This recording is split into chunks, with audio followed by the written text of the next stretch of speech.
Tatag lang, Pastor Apollo Kibuloy nagbigay ng mensahe sa mga miyembro ng KOJC. The truth shall set us free. To KOJC, tatag lang. Praise the Father. Basta, the truth shall set us free. Amen. Jesus Christ said, you shall know the truth, and the truth shall set you free. Thank you, If sir. these people are telling the truth, they should go to court. Thank you, sir.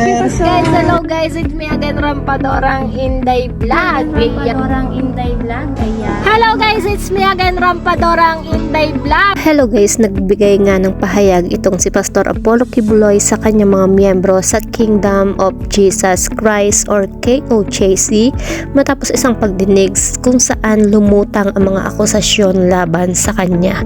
Sa kanyang mensahe, hinimok ni Pastor Kibuloy ang mga miyembro ng kanyang simbahan na manatiling matatag at magtiwala sa katotohanan. Ayon nga kay Pastor Apollo Kibuloy to KOJC, tatag lang, basta the truth shall set us free. Ipinahayag din niya ang isang pahayag mula sa Biblia na magsasabing Jesus Christ said, you shall know the truth, and the truth shall set you free, bilang pagpapalakas ng loob sa kanyang mga tagasunod. Dagdag pa nga rito, binigyan din ni Kibuloy na kung tunay ang mga akusasyon laban sa kanya, dapat dalhin ng mga nag-aakusa ang kanilang mga hinaing sa korte. If these people are telling the truth, they should go to court.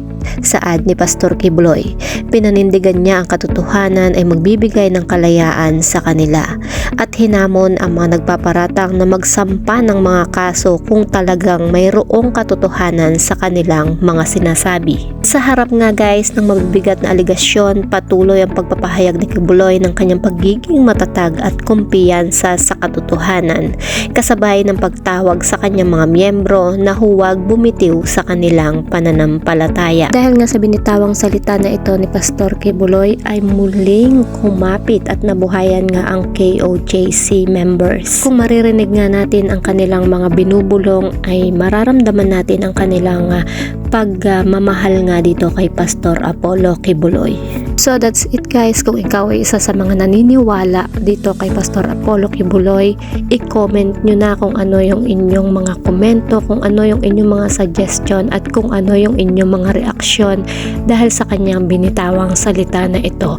At kung hindi naman kayo naniniwala, i-comment nyo na dyan kung ano yung galit nyo nga sa kanya. Kung di pa kayo nakasubscribe sa aking YouTube channel, kindly hit the notification bell, like and share. Maraming salamat. Ingat po ang lahat and God bless.